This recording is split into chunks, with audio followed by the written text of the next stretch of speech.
बाळ, फ्रीजमधून श्रीखंड काढ ना. आम्ही पूर्वी घरीच बनवायचो श्रीखंड. त्याची चवच वेगळी होती. आता काय सगळं रेडीमेड. आजी, हे श्रीखंड खाऊन बघ. आज तुझ्या आईनं घरीच बनवलं की काय? हे आहे गोकुळचं श्रीखंड. अगदी जिभेवर रेंगाळणार. जिभेवरच नाही तर मनावरही रेंगाळणार. गोकुळ श्रीखंड, मनावर रेंगाळणार. हिंदू समाजाच्या वतीने मंगळवारी ठिय्या आंदोलन.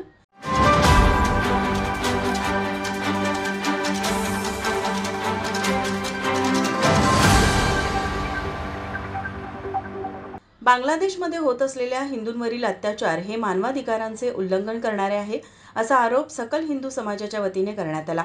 हिंदूंवर होत असलेल्या अमानुष अत्याचाराचा निषेध म्हणून येणाऱ्या मंगळवारी 10 डिसेंबर रोजी मानवाधिकार ठिय्या आंदोलन करण्यात येणार आहे, अशी माहिती दीपक देसाई यांनी पत्रकार परिषदेत दिली. बांगलादेश येथे हिंदूंवर होणारे अत्याचार आणि चिन्मय कृष्णदास स्वामी प्रभूजी यांना केलेली अटक या विरोधात सकल हिंदू समाज महाराष्ट्र यांच्याकडून संपूर्ण महाराष्ट्रात एका वेळी आंदोलन करण्याचं नियोजन सकल हिंदू समाज महाराष्ट्रामार्फत केलेलं आहे.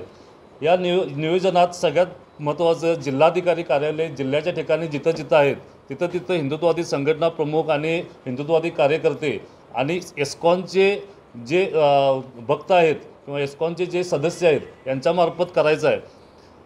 कोल्हापुरात ह्याच कार्यक्रमानुसार शहरामध्ये जिल्हाधिकारी कार्यालयाच्या ठिकाणी 10 डिसेंबर 2024 रोजी मंगळवारी सगळीजण एकत्र येणार आहोत. सर्व संघटना प्रमुख, संघटनांचे कार्यकर्ते आणि एस्कॉनचे सदस्य.